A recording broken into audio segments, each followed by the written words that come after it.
sea, la nueva sal de Orcesa.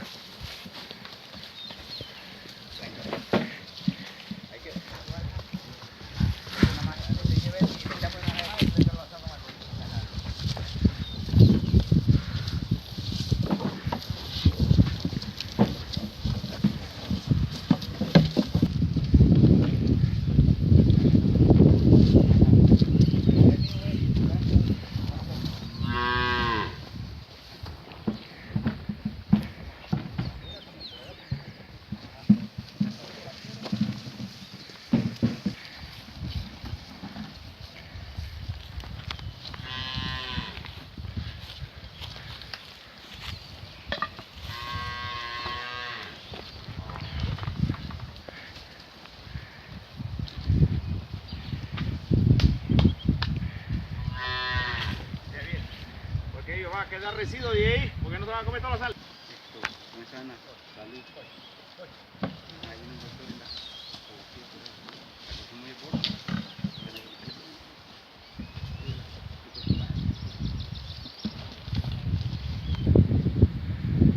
La que está acá, la amarilla que va atrás. Sí.